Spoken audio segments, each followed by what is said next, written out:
So you know what day it is, right? It's Vlogmas day 6.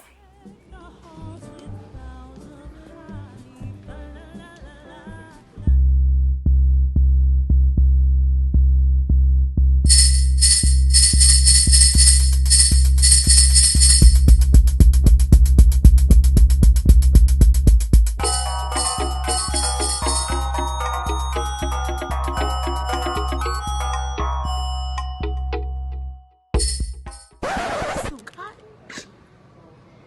Like, honey, I thought about you. Here's some cotton.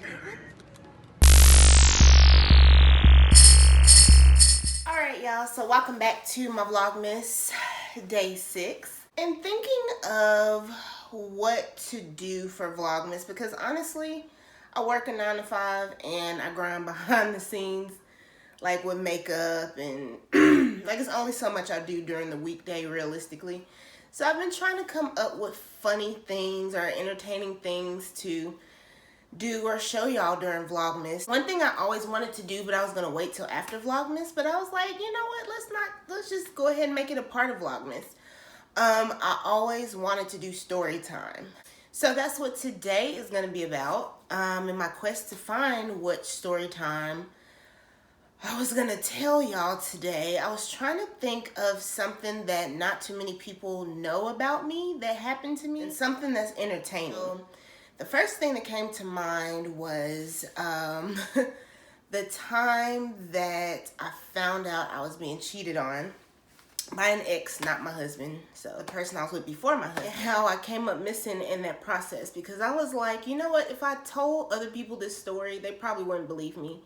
So I was like, why not go ahead and tell that as a story time? So, just a little back story. And I'm going to try to make this not a long drawn out story. Some of this story is a blur because, listen, that was like 8-9 years ago. So, a little bit of a backstory. So, I've only dated 3 people. So, high school sweetheart, college person I was with, a person I was with in college, and then my husband. So, the first relationship I was in, like ever in high school, he was a wonderful person. We like never argued, whatever. And I don't know, he just showed me how I should be treated as a person in a relationship. When I was in high school, one of my teachers told me before we went off to college, you know, you're in love and whatnot now, but when you go off to college, break up with the person that you're with. And I was like, what are you talking about? Because we were in love, and it's like, I'm not just gonna up and break up with my boyfriend because you said to. But what he was saying is when you go off to college, especially if you're not going to the same college, you just kind of tend to grow apart, which eventually happened. That's what happened.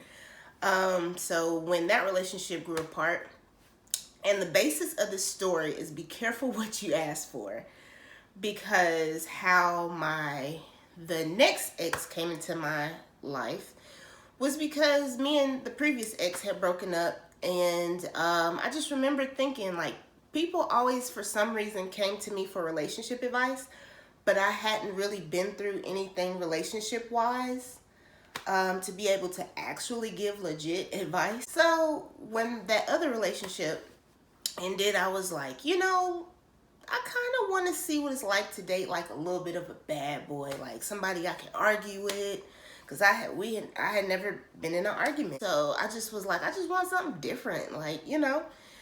So fast forward, I met my next ex. Long story short, he was a player. Anyone that knows me knows that I pray over everything and everybody that enters my life, whether it's a friendship, whether it's a relationship, family, whatever.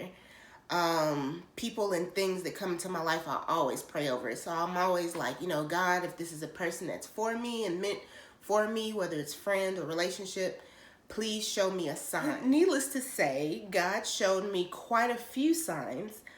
But, you know, as a female who had never really been through like any arguments or being cheated on or things like that, I turned that into, okay, well, maybe this was a sign, but maybe it's not a sign. Like, he clearly showed me signs looking back on it.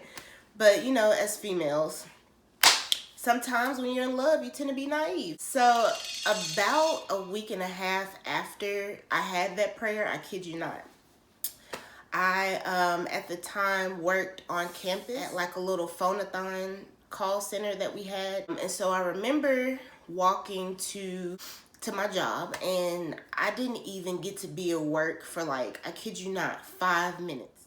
My friends and my roommate at the time was like blowing up my phone, and I'm like, y'all know I'm at work, so like, what's going on? So basically one of my friends was like, you need to get to the room ASAP because there's a girl that knocked on the door and was like, you know, she spent the night with, for sake of privacy purposes, we're gonna call my ex Oscar. I don't know, first name that came to mind. My roommate or whoever called me, one of my friends, was like, you know, you need to get here ASAP. This girl said she spent the night with Oscar and like she wanted to talk to you. So I'm like, oh heck no. When I tell y'all, I talked to my supervisor. I said, I have a family emergency. I gotta go. And I don't even know if she gave me an answer to tell me if it was okay for me to leave. She was just kind of like, okay, hope everything's okay. And when I tell y'all, I did 100 miles an hour to my room. And I remember walking through the door like, what's up? Like, what's going on? Like, I need the tea. What's happening? So basically, in a nutshell, the girl told me like she spent the night with him. He had been talking to her, texting her. He was telling her like he wasn't in a relationship. She spent the night. They didn't do, I'm trying to keep this as PG as possible. They didn't actually do anything, but she did something to him. And we'll just leave it at that. Being like, okay, before I accuse Oscar of doing these things, describe to me what his apartment looks like. Like, what's his shower curtain look like? What's in his refrigerator?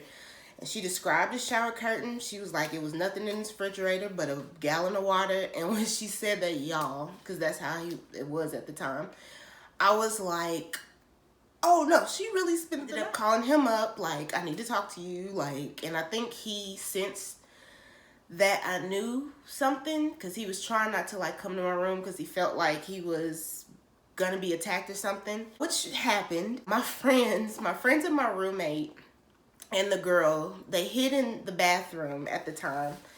And so he came over, we talked about it, and I asked him, did somebody spend the night with you? And he was like, no, he lied, basically. So I'm like, so if I call this girl, like, can she vouch that she was lying? He was like, I don't care what you do, whatever. So I was like, okay, come in here. So she comes in, but she comes in like ready to fight. And so he's getting defensive. I'm like, whoa, this is escalating too quick. I eventually like, okay, let's go. Me and him went outside to talk. My friends are like downstairs now in the window looking. And when I tell y'all, that's when I realized I'm not an argumentative person. I didn't have the energy. I was like, it's not even worth it to sit here and be like, how could you, like, it was just like, what I look like, you know what I'm saying? Like, I was just like, it's over with. You did something with her. I know you did. That was trifling. Like, it's done. And once I got back to my room, my best friend at the time, she was getting out of her night class. And then, so she was in the room. Not only was she in the room, but the girl was in the room. Apparently, I didn't know at the time, but that was her pimp. So she was sitting in the dude's lap and was like, she kind of lied to him about what happened and made it seem like he was trying to talk to her, but they didn't do some craziness, but she didn't want him to know what happened, and she like spent the night with him and all that stuff. So the pimp is in my room. I don't know this man. She's in his lap. My other best friends, they try to figure out what happened. Meanwhile, all of this is happening. And my roommate at the time, she had company. She had like a little friend or somebody come up that she had met at a party. So he was supposed to spend the night, and I was supposed to spend the night with Oscar. But yeah, so since that happened, I'm like, sorry y'all, kind of gotta be a little blocker for a minute. So yeah, since my roommate and her person who was supposed to spend the night was spending the night, she had made like jello shots and all this alcohol and stuff. So because I was so stressed out about the situation, I got like super drunk off Jello shots, like really, really drunk. I was upset. I was crying. It was just a lot going on. I ended up falling asleep. They end up falling asleep. And keep in mind, the dorm room is like one big room. It's not like she has a separate room, I have a separate room. No, like it was my roommate and her friend and me, like over here, drunk as heck, passed out. From there, it pretty much was a blur.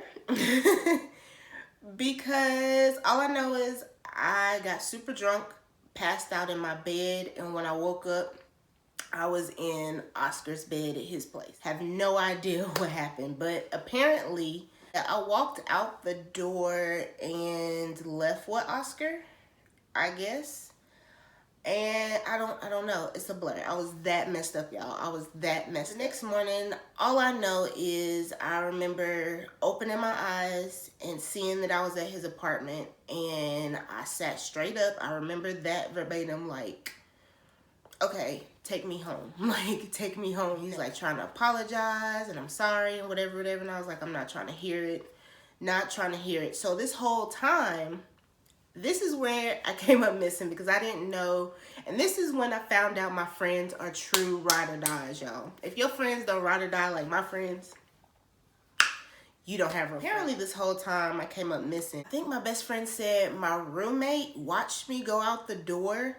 And so my best friend was like, well, girl, duh, go follow her. Go see where she's going. Like, and I don't know. I really, y'all, I wish I knew what happened, but apparently she never found me. So apparently my best friend and my other friends on campus, they had like set out a whole search party for me. We had a restaurant on campus, and the lady that was the manager over the restaurant, she was like our adopted mom. They even went to her. They're calling. They're like, where's she at? Like, and I think they ended up calling Oscar.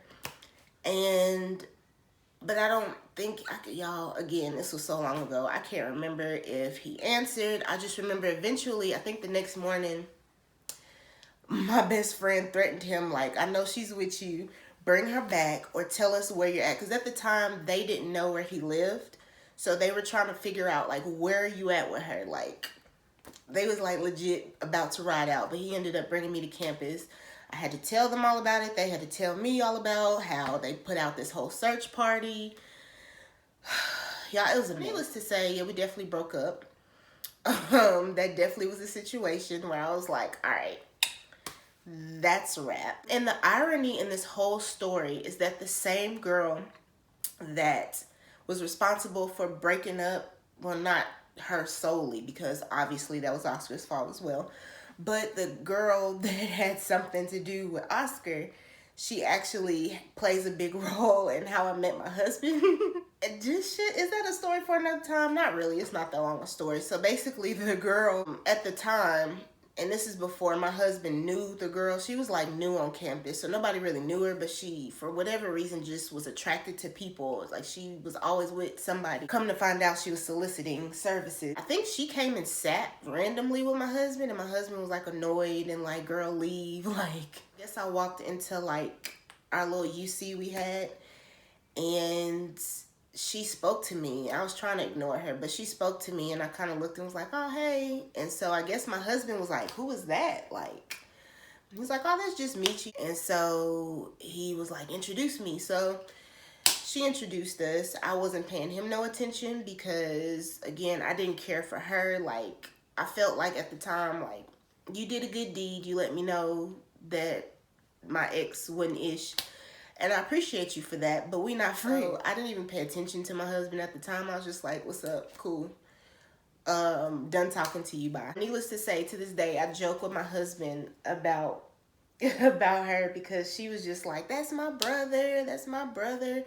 And he was like, no. Like, she just would always come up and be like, hey, and just start talking. And honestly, I'm thankful that that happened because had I not went through that, I wouldn't be able to really appreciate my husband for who he is, and I don't think I would be able to receive love the way that my husband loves me now. So I'm appreciative of that horrible situation because it made me really appreciate what I have. And I love my bae, so you know, anybody going through a breakup or a bad situation, know that that is not your end all be all. You will be okay, and you will move on to bigger and better things.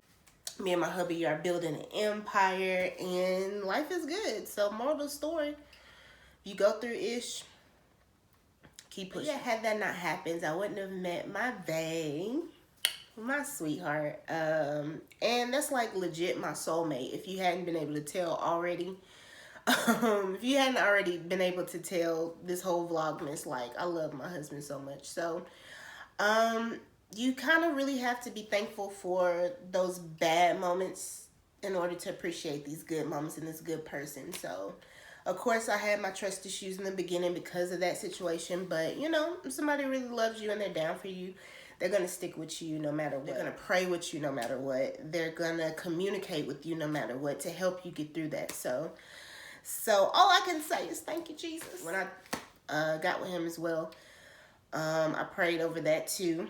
And that's why he's still in my life. Okay.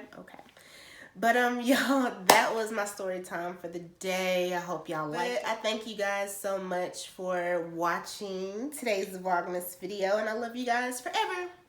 Peace out. Yeah, somehow always ends up on this aisle. What do we need on this aisle, sir? Sir, what do you need on this aisle? That was my first time in You gotta North find Nashville. another song. I was on the block with the chopper on standstill. No. Pull over, got weed in the back, No, baby. see, no. Cops trying to This is a family channel, okay? We do not endorse that kind of behavior How here. about that, baby?